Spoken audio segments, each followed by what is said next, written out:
Shobha. Welcome to the Mind Talk podcast. Can you introduce yourself? Hi, Ruchi. Lovely to be here. Mm-hmm. I'm an author and a book coach, and I have been working in this writing field for over 40 years now. And I'm an author of 12 books and helped quite a few aspiring writers to publish their books. So it's been about quite a journey um, in the last few years as I've become a book coach. And I notice a lot of people struggle. I know what they struggle with, which I experienced too. So it was very helpful for me to share my experience and to understand the mindset of aspiring writers. So you said that you've been an author for 40 years. So we are going to talk about writing a book, everything related to writing and being an author. So what does good writing actually do to a writer's mind? How does it, if you start a book today and of course, writing a book is such a long process, right? So True. how does that impact a writer's mind and what changes does the person see in them? You know what happens is that when we are lost in ourselves, in our thoughts, we get uh, totally, immersed or hijacked by our emotions. Mm, But when you become self aware, when you start writing, that time, that thoughts slow down. And when the thoughts slow down, there is room for understanding what's going on internally. So mm, that's the reason why writing actually helps you discover your hidden feelings, helps you become more self-aware, more reflective of what it is that's going on internally. mhm. I actually have, experienced that myself. I recently got a beautiful journal and I thought I'm going to just start documenting all my life experiences. And as I started documenting it, I started connecting each feeling or emotion I had that had come up at that time because I'm documenting everything since childhood. So, yeah, what you say actually makes sense, because we in the during the moment of when something is happening, we might not have the opportunity to sit with our feelings or Yeah, emotions, right? yeah. Yeah. And then you also spoke about being self-aware Mhm. when you are doing the writing. So how does that process of just drafting, not even writing the book, but just, gathering those small events, how does that impact your self-awareness? So when we talk about self-awareness, when you explain that, it's we are trying to understand the landscape, the inner mindscape, like you would say, what is going on in my mind? What is this feeling that's showing up? Or even if fear is showing up or restlessness is showing up, does that mean it's something, it's like a symptom of something deeper?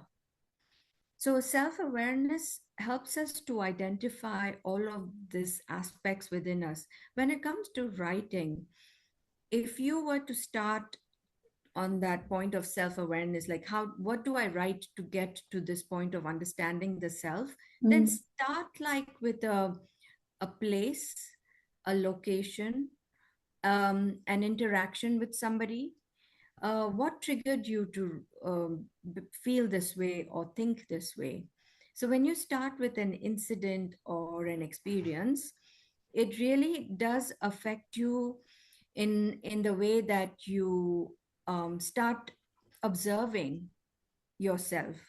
So that's where writing comes in. Start with an incident, a place, a location, and then a person, even if somebody triggers you. So self awareness is a journey in itself, but then it's every moment of every day that you start discovering what's going on internally. but this could happen only when you're writing a memoir or an autobiography. But what when you're writing a fiction? How do you then tap into those emotions? Like, how does that process work? There is a saying that many people who have, struggle with reality, they say writing fiction helps me to face reality. And if you look at fiction, actually, it is talking about characters, human emotions. Fiction may be called fiction like it's unreal or it's not real, but whatever comes out from fiction is from a human mind, Mm. from experiences, from interactions, from reading other books. So fiction is not really fiction. In the sense, I would say it is a quality in fiction that we try to understand our reality or the world around us. So writing fiction, in fact, is such a lovely way of expressing some kind of emotion into and projecting it onto a character. Like, say there is a character who wants revenge, you can put all of that animosity, the anger, the planning and the ideas into this character and release all those emotions into the book and create a story around it. It's such a lovely way to let go and unburden yourself with these characters. I like how you said it's beautiful to unburden yourself. But, as I mentioned, I bought this beautiful journal and I said, Shobha, I know Shobha, so I'm going to start writing it. And eventually, she can help me convert this into a book. But I've written maybe like 50 pages Mm-hmm. and it's been tucked away into my bookshelf.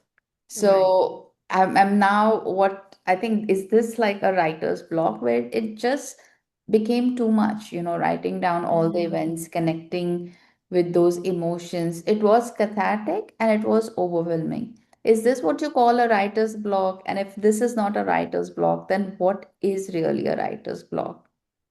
There is no clear, I would say, definition for writer's block. Most of it is underlying doubt, procrastination. Something is stopping you from going to your desk and actually writing. So Mm, that underlying feeling has to be looked at. It could be a simple thing as it's too boring, I don't want to do it anymore. Creativity needs the space to explore, to expand, and also to be challenged. So maybe if you gave yourself a little bit of a challenge, like, say, I will write 10 things um, related to my senses, all my five senses, and I'll write what happened that day from a sensory perspective. So it mm, gives you a little structure, it gives you direction. So what did you see, feel, taste, like smell, hear? All of that can be a point where you can share your day.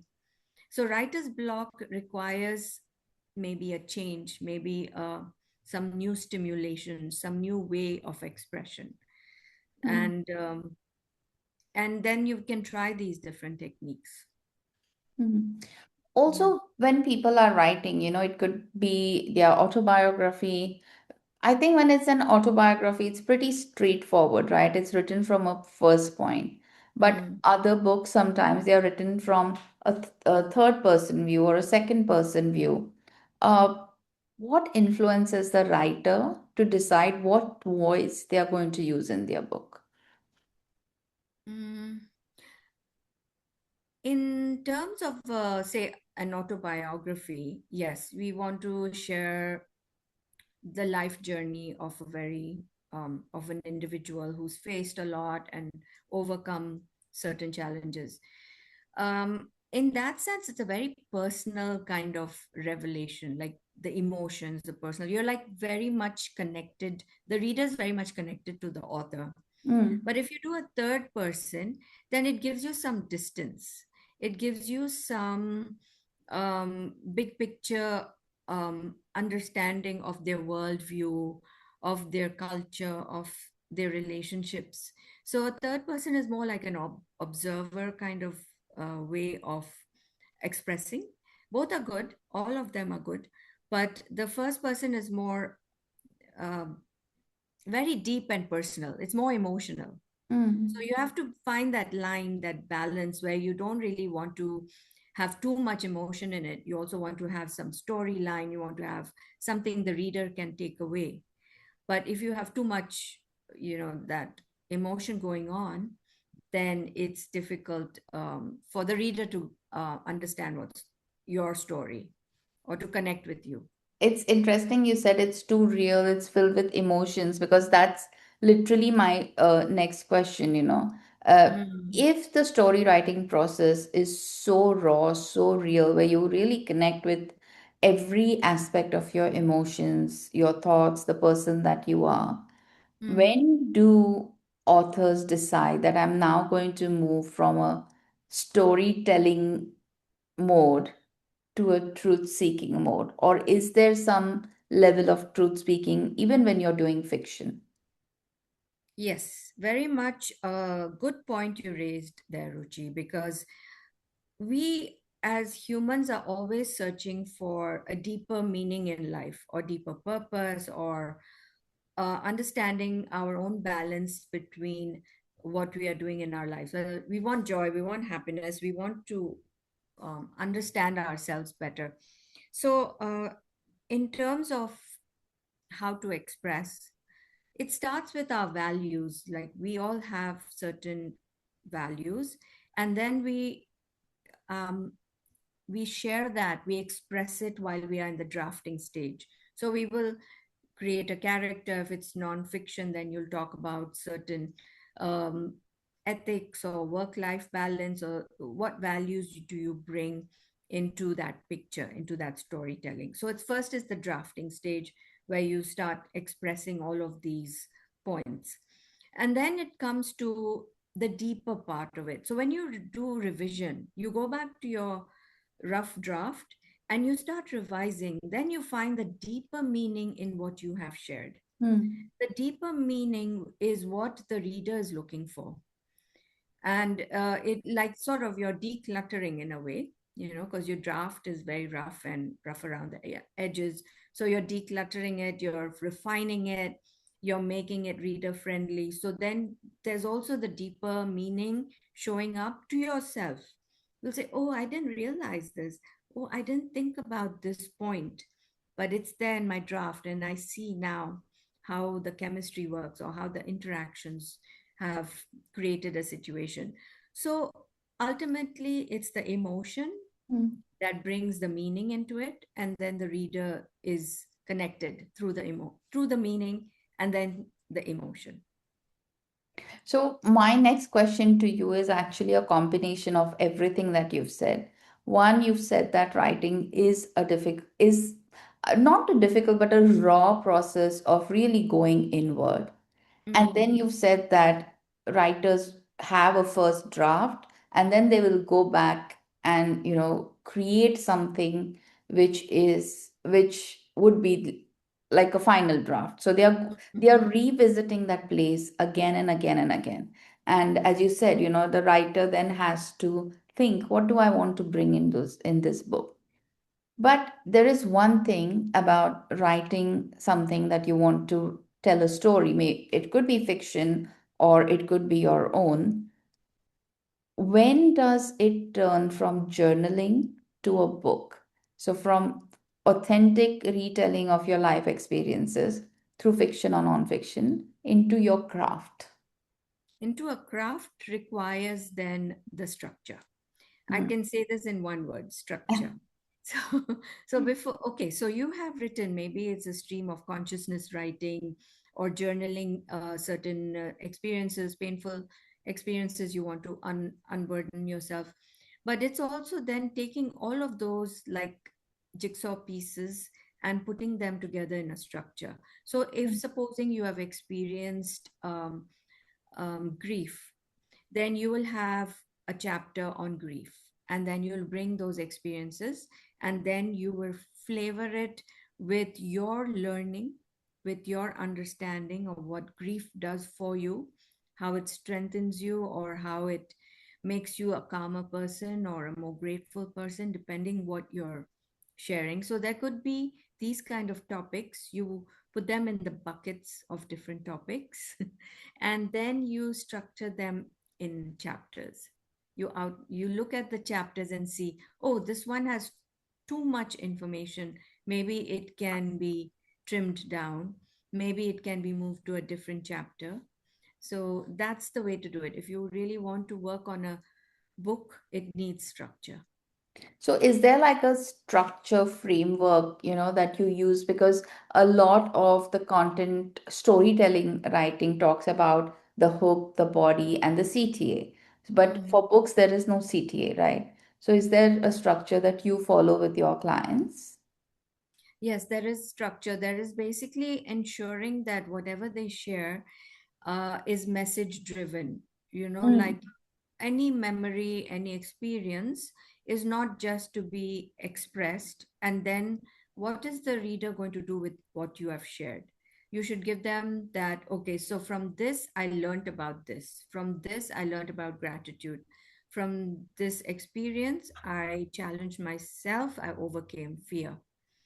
So the goal is that it's not necessarily a CTA or something like that, but it's more like letting the reader know that this is how you learned, and maybe in their journey they can learn something is happening in their lives, they can learn from that kind of mm. So you're relation. basically Like, guiding the reader into what message you want them to carry from your book. Is that correct? yes, it's like shortening their journey. If you have experienced grief and discovered how to face it and go through it, and somebody is reading your book and they're in the grief moment and they're experiencing it, they don't know what's next. But by reading your book, they will learn, they will understand, they might follow what you suggest for them to do in that mindset. So it's a lot of a book that in this day and age is all about sharing something that can help another person, because you know how it is with time, Mm, and we are so overwhelmed with so much material that it is, you're fighting for attention, for a reader's attention, and if you don't give them something of value, and if you don't respect that time that they spend on your book, then like you feel your book is not worthwhile. You want to make your book of quality and value for the reader. That's the mm. way it's working nowadays, and it's important. Even the Yeah. entertainment value counts, like if you say fiction or whichever other kinds of books you're writing, then the entertainment value should come up, or the learning value or the wisdom value, depends what your book is about. But then how can authors bridge that gap from these are my emotions, these are my memories, my observations to this is my value? How is that connection then formed?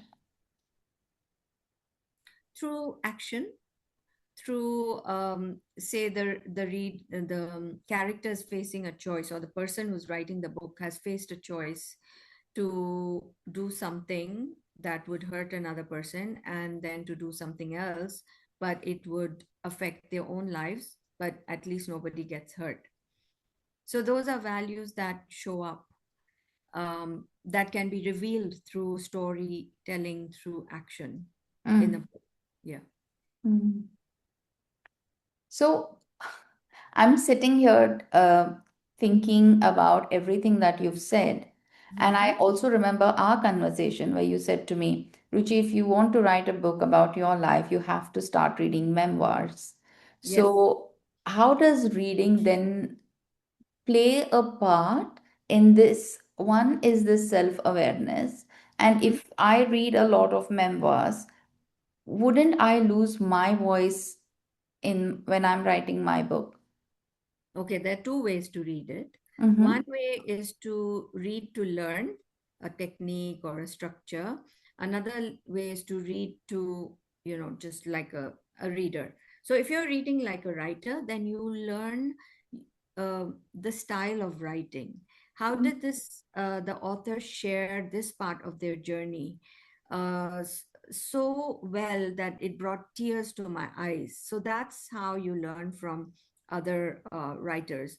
And also it helps you to refine your work, in terms of structure. It also helps you with that techniques and how to build your story into topics and into structure. And it also help you to refine in the way you express yourself.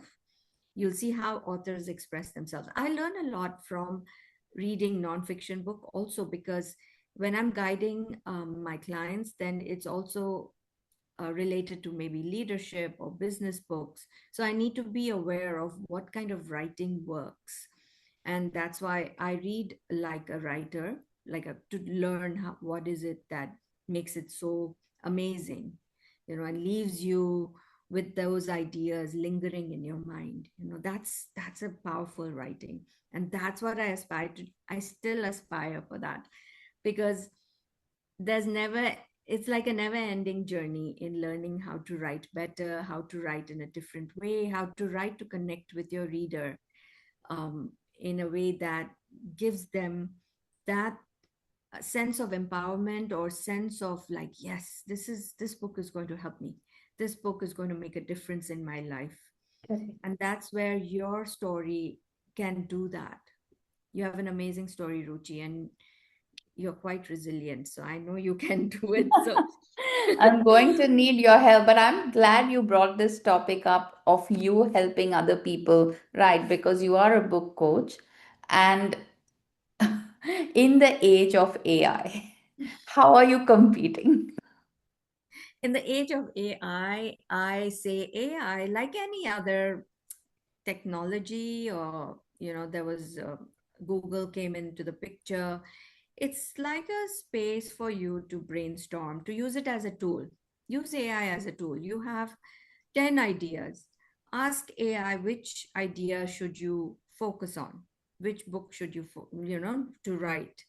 So it's a tool to help you discover, to do research. But your actual writing, the human touch, that deeper layers of human emotion, human understanding, relationships, that cannot be replicated, that cannot be showing up through AI. It is your unique experience in this world that makes it so different and makes it stand out. So if you're going to write, yes, I will say use it as a tool. I'm not saying don't use it completely. I mean, it's the way of the world. It's in every kind of gadget and device. So use it as a tool, but don't depend on it to that extent. Now, I know, Shobha, that you have a lot of frameworks that you help people to write. For our listeners, can you give us an acronym and a framework and how to use it? I didn't prepare any acronyms, but a framework is very simple. Just write 10 to 15 minutes a day. Okay, Mm-hmm. if you cannot, if that sounds even like too much, just 5 minutes a day. Okay, that's when you have an idea and you have already outlined your book. So 5 minutes a day on that particular idea that you want to explore and expand, just write it. And it can be a sentence or it can be a page. It depends how your creativity is at that point, your energy levels, and how you're feeling. So to get into that creative space, you really need you will recognize that you're feeling enthusiastic, you're feeling inspired, you're feeling like, oh wow, this is going to be good, I'm going to just keep writing it. And that's where you work with that feeling. And whether it reaches to 10 minutes to 30 minutes, just write every day. Get builds momentum. It also wires your brain to recognize that I'm good, this is the time to sit down and write. So that's the first starting point. And then later on, read what you have written. Like, say, 1 week you write, the next week you read what you have written, and then you can rewrite a little bit of it. And then the third week, you do the same. Keep writing, introduce maybe a new facet, a new chapter, a new character, and then just work on it more and more. The fourth week, again, just look at that chapter and work, add more depth, add more emotion, add something to it. It's still a rough draft, but Mhm. when you keep adding, layering it up, you'll have a rich draft, lots of text, which then you can edit later on. So So writing is just that journey. So basically, write, go back to it, read, make it, enrich it with more information, more of the person that you were at the time when that happened, or if it's fiction, what you Mm. can add to it, like really decorate your writing. Is that what you're saying?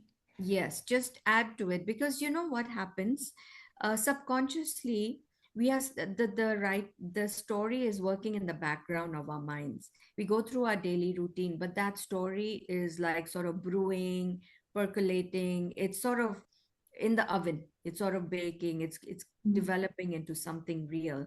So whenever you read something or you watch something or you even have a conversation with someone, something about what is heard or seen or said will be a trigger for you. Say, oh my goodness, that's such a good point, I'm going to add it to my book. And I do that a lot. I'll have a lot of notes and I'll say, okay, this is such a nice way of expressing something. I'm going to see how I can fit it into my storyline or fit it into my book in Mm. whichever way.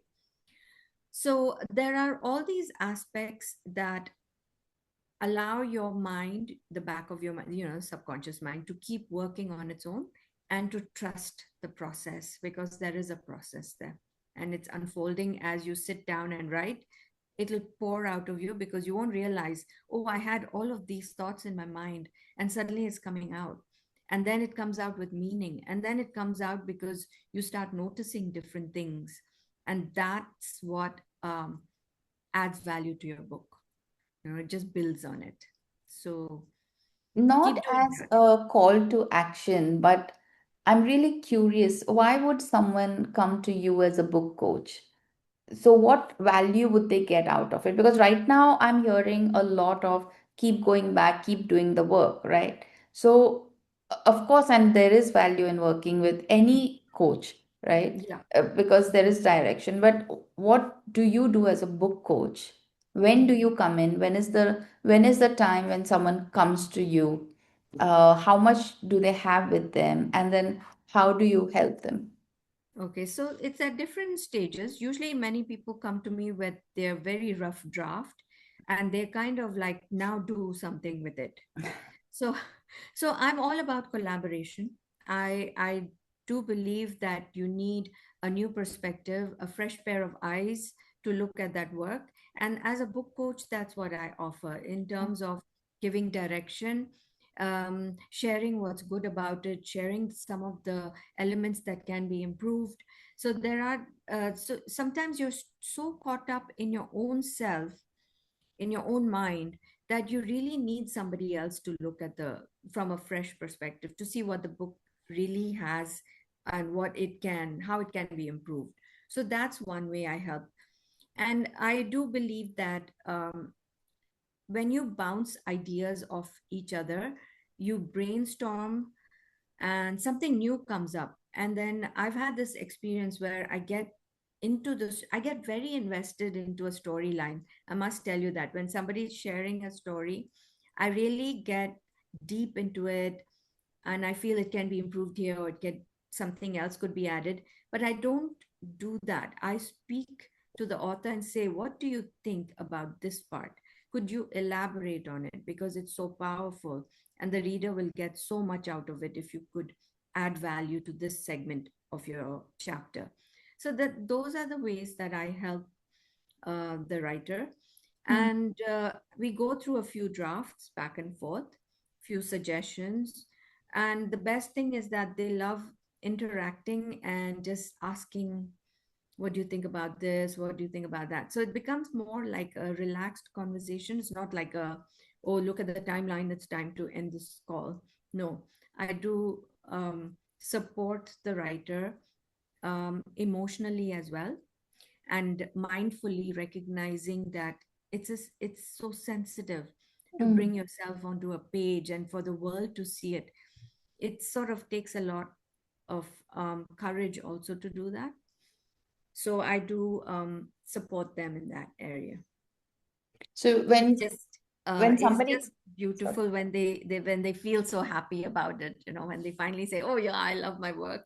I was like, okay, good, thank you. I can imagine, because just documenting everything is such a tedious process, and it is at the same time, I must say, it is a beautiful process. It So is. to take that unsculpted clay and then, Mm, turning it like into a book with you, mm, surely you must be living that journey with them. And I know that because I have been overwhelmed writing about it. So, yeah, having someone to, bounce ideas off, or, even that support and care, that it I know is this really writing nice. about this is overwhelming, but I'm here for you, and let's structure it in a way. That's beautiful. Yeah, Ruchi, I like the way you say about the sculpture because it's a piece of art, and Yeah. then it has to be visually pleasing and touch you deeper emotionally. So it's quite a great journey for you also. So keep going, keep going. You've got it. You can do it. One day, one day. Thank you so much, Shobha, for being here and sharing so openly about what it takes to really write a book. And hopefully, the listeners might pick up that pen and a beautiful book and start writing. Thank you, Ruchi. I just loved sharing so much about writing, and I hope I hope you complete your book, and I hope your readers, I mean, your audience also enjoys the process of writing because there's so much you discover about yourself and develop your mindfulness as well. Thank you so Thank much. you. Thank you.